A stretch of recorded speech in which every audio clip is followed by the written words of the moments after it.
नमस्कार, news at 9 programme में आपका स्वागत है। मैं हूं अमृत उपाध्याय। आइए सबसे पहले हेडलाइंस पर डालते हैं नजर। जल्द ही आने वाली है भारत की नई अंतरिक्ष नीति। वैश्विक अंतरिक्ष अर्थव्यवस्था का 2% है भारत का अंतरिक्ष क्षेत्र, 8% तक बढ़ेगा नई नीति से।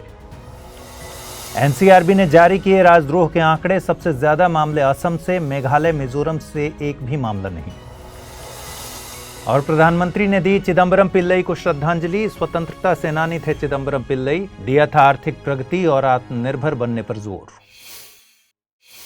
खबरों की शुरुआत करें उससे पहले एक बार फिर आपको याद दिला दूं कि अगर आप इस बुलेटिन को पीडीएफ फॉर्मेट में पढ़ना चाहते हैं तो अमृत उपाध्याय 007 टेलीग्राम चैनल पर इस बुलेटिन का पीडीएफ अवेलेबल रहता है।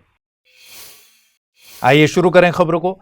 जल्द ही भारत सरकार एक नई अंतरिक्ष नीति लाने वाली है। इस नई नीति में सरकार निजी क्षेत्र में उपग्रहों के निर्माण को प्रोत्साहित करेगी। निजी क्षेत्र द्वारा स्वास्थ्य देखभाल, कृषि, शहरी विकास जैसे कई तरह के सेक्टर्स के लिए उपग्रहों के निर्माण किए जाएंगे। इसके साथ ही निजी क्षेत्र के सामने आने वाली अधिकांश समस्याओं को दूर किया जाएगा।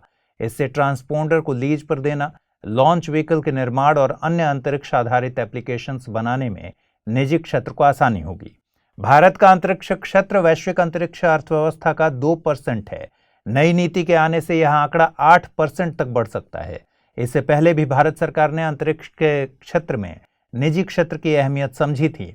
इसी के तहत भारतीय अंतरिक्ष कार्यक्रमों में निजी क्षेत्र की भागीदारी को बढ़ाने के लिए न्यू स्पेस इंडिया लिमिटेड यानी NSIL की स्थापना 2019 में की गई थी। NSIL भारत सरकार का एक सार्वजनिक क्षेत्र का उपक्रम है यानी PSU है और भारतीय अंतरिक्ष अनुसंधान संगठन इसरो की वाणिज्यिक शाखा है। इसका प्रशासनिक नियंत्रण अंतरिक्ष विभाग और कंपनी अधिनियम 2013 के तहत आता है। हाल ही में न्यू स्पेस इंडिया लिमिटेड ने अपना पहला समर्पित वाणिज्यिक उपग्रह GSAT-24 लॉन्च किया। NSIL ने पूरी उपग्रह क्षमता टाटा प्ले को 15 वर्षों के लिए लीज पर दी है। NSIL ने अपना दूसरा समर्पित वाणिज्यिक मिशन 30 जून 2022 को किया। इस मिशन में PSLV ने सिंगापुर के 3 उपग्रहों को कक्षा में स्थापित किया। साथ ही इसने 2 भारतीय स्टार्टअप कंपनी ध्रुव स्पेस और दिगंतारा के पेलोड भी अंतरिक्ष में छोड़े। सरकार द्वारा निजी क्षेत्र की क्षमता का फायदा उठाने के लिए इन स्पेस यानी Indian National Space Promotion and Authorisation Centre की स्थापना 2020 में की थी। इन स्पेस अंतरिक्ष क्षेत्र में निजी उद्योग की भूमिका को बढ़ावा देने के लिए एकल खिड़की नोडल एजेंसी है। इसे निजी कंपनियों द्वारा इसरो की सुविधाओं का उपयोग करने, भारतीय उपग्रह प्रणालियों के विकास करने और निजी क्षेत्र द्वारा विकसित रॉकेटों के प्रक्षेपण को अधिकृत करने का काम भी सौंपा गया था। पवन कुमार गोयनका जो चेयरमैन हैं इन स्पेस ने उन्होंने बताया कि भारत छोटे सैटेलाइट लॉन्च व्हीकल से लेकर जियोसिंक्रोनस सैटेलाइट लॉन्च व्हीकल तक कई तरह के रॉकेट के लिए दुनिया का सैटेलाइट मैन्युफैक्चरिंग हब बन सकता है।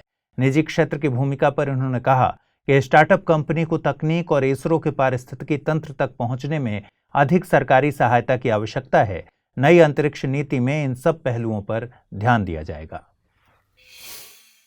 हाल ही में जारी राष्ट्रीय अपराध रिकॉर्ड ब्यूरो यानी NCRB की रिपोर्ट में बताया गया कि 2014 और 2021 के बीच देश में कुल 475 राजद्रोह के मामले दर्ज किए गए हैं। इनमें से असम में 69 मामले दर्ज हैं। यह राजद्रोह के कुल मामलों का 14.52% है। इसका मतलब है कि पिछले 8 वर्षों में देश में दर्ज हर 6 में से एक राजद्रोह का मामला असम से आया है। असम के बाद ऐसे सबसे अधिक मामले हरियाणा से आए हैं। इसके बाद झारखंड, कर्नाटक, आंध्र प्रदेश और जम्मू कश्मीर आते हैं। मेघालय, मिजोरम, अंडमान और निकोबार द्वीप समूह, चंडीगढ़, दादरा और नगर हवेली, दमन और दीव और पुदुचेरी ऐसे राज्य या केंद्र शासित प्रदेश हैं जहां राजद्रोह का एक भी मामला दर्ज नहीं हुआ है। IPC की धारा 124A के तहत दर्ज मामलों को राजद्रोह का मामला माना जाता है। आपको बता दें कि राष्ट्रीय अपराध रिकॉर्ड ब्यूरो की स्थापना टंडन समिति, राष्ट्रीय पुलिस कमीशन तथा गृह मंत्रालय के टास्क फोर्स की सिफारिश के आधार पर 1986 में की गई थी।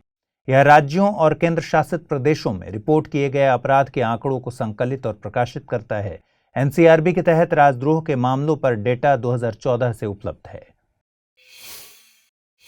प्रधानमंत्री श्री नरेंद्र मोदी ने स्वतंत्रता सेनानी VO चिदंबरम पिल्लई की जयंती पर उन्हें श्रद्धांजलि दी। प्रधानमंत्री श्री नरेंद्र मोदी ने एक ट्वीट के जरिए VO चिदंबरम पिल्लई को उनकी जयंती पर श्रद्धांजलि दी। श्री मोदी ने कहा कि स्वतंत्रता संग्राम में चिदंबरम पिल्लई के समृद्ध योगदान के लिए देश उनका ऋणी है। चिदम्बरम पिल्लई ने आर्थिक प्रगति और आत्मनिर्भर बनने पर भी बहुत जोर दिया था। चिदम्बरम पिल्लई का जन्म तिरुनेलवेली जिले के ओट्टापिडारम में 5 सितंबर 1872 को हुआ था। 1905 में बंगाल विभाजन के बाद चिदम्बरम ने राजनीति में प्रवेश किया। तिलक से प्रभावित होकर भारतीय राष्ट्रीय कांग्रेस में वे शामिल हो गए और एक कट्टरपंथी रुख अपनाया। उन्होंने British India steam navigation company के एकाधिकार के खिलाफ प्रतिस्पर्धा करने के लिए 1906 में स्वदेशी स्टीम नेविगेशन कंपनी की स्थापना की। उन्होंने स्वदेशी स्टीम नेविगेशन कंपनी के साथ तूतीकोरिन से कोलंबो के बीच पहली स्वदेशी भारतीय शिपिंग सेवा शुरू की।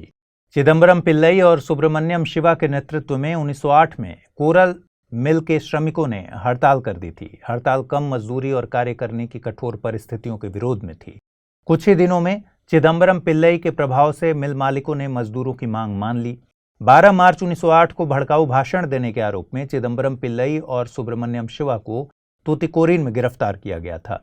उनकी गिरफ्तारी के विरोध में एक बड़ा दंगा भड़क उठा था, जिसको तिनवेली के दंगे के रूप में जानते हैं। 1920 में चिदम्बरम ने महात्मा गांधी के साथ वैचारिक मतभेदों के कारण भारतीय राष्ट्रीय कांग्रेस छोड़ दिया। उन्होंने मद्रास में कई श्रमिक संघों की स्थापना की और लेखन पर ध्यान केंद्रित किया। चिदम्बरम पिल्लई ने युवानेश प्रचार सभा, धर्मसंगा नेसावु सलाई, नेशनल गोदाम, Madras agro industrial society limited और देश बीमना संगम जैसे कई संस्थानों की स्थापना की। मरणोपरांत चिदम्बरम को कपालोतिया थमिजन और चेक किलुथ चेम्मल जैसी उपाधियां दी गई थीं। इस साल की शुरुआत में तीर्थयात्रियों ने मार्तंड मंदिर के अंदर पूजा अर्चना की थी। इसके बाद जम्मू और कश्मीर के उपराज्यपाल मनोज सिन्हा ने परिसर में नवग्रह अष्टमंगलम पूजा में भाग लिया। कुछ समय बाद लोगों के एक और समूह ने मंदिर में प्रवेश किया और एक प्रार्थना सत्र आयोजित किया। यह मंदिर भारतीय पुरातत्व सर्वेक्षण ASI के तहत संरक्षण में आता है। ASI ने इस पर आपत्ति जताते हुए कहा कि समारोह के लिए कोई अनुमति नहीं दी गई थी। आपको बता दें कि कश्मीर के इतिहास के बारे में जानकारी का प्रमुख ऐतिहासिक स्रोत राज तरंगड़ी है। इसको कल्हण द्वारा 12वीं शताब्दी में लिखा गया था। राज तरंगड़ी में मार्तंड मंदिर की भव्यता का वर्णन है। राज तरंगड़ी के अनुसार मार्तंड मंदिर का निर्माण करकोटा राजवंश के राजा ललितादित्य मुक्तपीठ ने किया था। ललितादित्य ने 725 ईस्वी से 753 ईस्वी तक कश्मीर पर शासन किया। मार्तंड मंदिर विष्णु सूर्य को समर्पित है। मार्तंड मंदिर में 3 अलग अलग कक्ष हैं: मंडप, गर्भगृह और अंतरालय। मंदिर एक अनूठी कश्मीरी शैली में बनाया गया है। साथ ही मंदिर ग्रीको रोमन, बौद्ध गंधारन और उत्तर भारतीय शैलियों से प्रभावित है। गौरतलब है कि मंदिर बनाने का श्रेय गुप्त शासकों को दिया जाता है। गुप्त काल ने मंदिर वास्तुकला के इतिहास में एक नया युग दिखाया था। शिल्प शास्त्र मध्यकाल में लिखा गया स्थापत्य ग्रंथ है। इनमें मंदिर वास्तुकला की 3 प्रमुख शैलियों का उल्लेख है। ये शैलियां हैं नागर, द्रविड़ और वेसर। उत्तर भारत में नागर शैली के मंदिर पाए जाते हैं, जबकि दक्षिण भारत में द्रविड़ शैली के। वेसर शैली मंदिर वास्तुकला की नागर और द्रविड़ शैलियों दोनों की एक मिश्रित शैली है। वेसर शैली कृष्णा नदी और विंध्य क्षेत्र के बीच देखी जा सकती है। मध्य भारत और दक्कन के कई मंदिरों में क्षत्रिय प्रभाव के साथ वेसर शैली का उपयोग देखा जा सकता है। आइए अब जल्दी से देखते हैं आज के बुलेटिन पर आधारित कौन से सवाल बन सकते हैं। निम्न कथनों में से कौन सा कथन गलत है? NSIL भारत सरकार का एक सार्वजनिक क्षेत्र का उपक्रम यानी PSU है। भारतीय अंतरिक्ष अनुसंधान संगठन इसरो की वाणिज्यिक शाखा है। इसका प्रशासनिक नियंत्रण अंतरिक्ष विभाग और कंपनी अधिनियम 2013 के तहत आता है। हाल ही में न्यू स्पेस इंडिया लिमिटेड ने अपना पहला समर्पित वाणिज्यिक उपग्रह GSAT-19 लॉन्च किया। अगला सवाल है, निम्न कथनों में से गलत कथन को पहचानिए।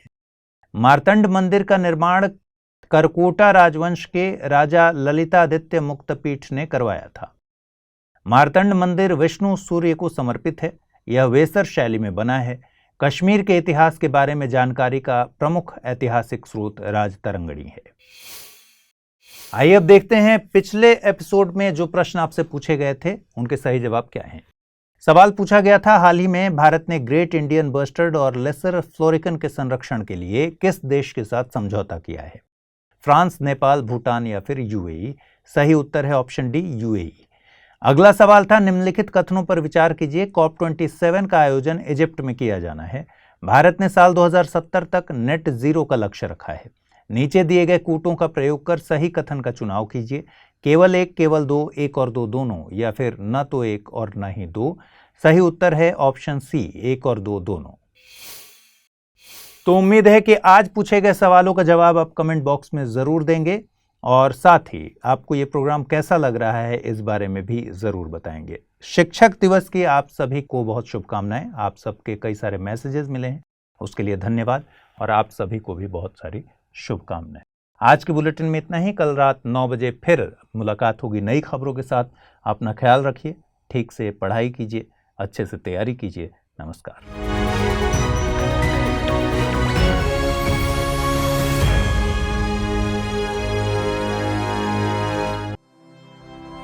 स्टडी IQ IAS, अब तैयारी हुई अफोर्डेबल।